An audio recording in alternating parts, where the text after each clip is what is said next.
Hello everyone, সকলে কেমন আছো? সবাই নিশ্চয়ই খুব ঘুরছো, খাওয়া দাওয়া করছো। আমরাও কিন্তু ঘুরছি। আজ চলে গেলাম আমরা শুশুনিয়া। দেখতেই পাচ্ছ, আমরা সেদিন খুব আনন্দ করলাম। আমরা প্রথমে ব্রেকফাস্ট সেরে নিলাম।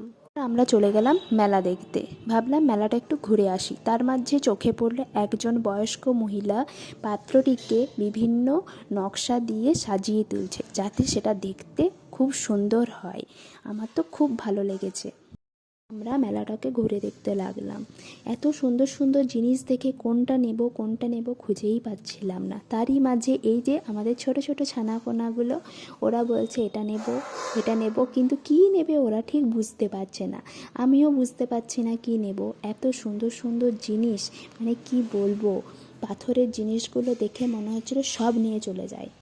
এখানে অনেকগুলো মন্দির আছে, তার মধ্যে আছে কালী মন্দির একটা আছে, আর সবচেয়ে বিশেষ আকর্ষণ হলো এখানে বাঘের মুখের জল, যেটা দেখতে প্রচুর মানুষের ভিড় হয়। বিশেষ করে শ্রাবণ মাসে যখন ভোলে বাবা হয়, এখান থেকেই জল নিয়ে যাওয়া হয় এত্তেশ্বরে মন্দিরে। যাই হোক, আমি খুব ভালো ঘুরলাম সেদিনে। তারপর এই যে চলে এলাম রান্নার জায়গায়। আমাদের রান্না হচ্ছে, ভাতটা নামিয়ে নেওয়া হয়েছে।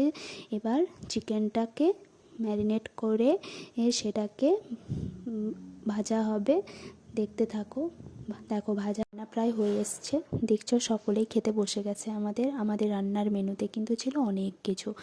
প্রথমেই ছিল গরম গরম বেগুনি, তারপরে ছিল ফ্রায়েড রাইস, চিলি চিকেন, কষা মাংস, চাটনি, বোঁদে আর পাঁপড় ভাজা। সকলের যদি আমার এই ভিডিওটা ভালো লেগে থাকে তাহলে প্লিজ লাইক, কমেন্ট, শেয়ার করতে কিন্তু ভুলবে না। সবাই ভালো থেকো, টাটা।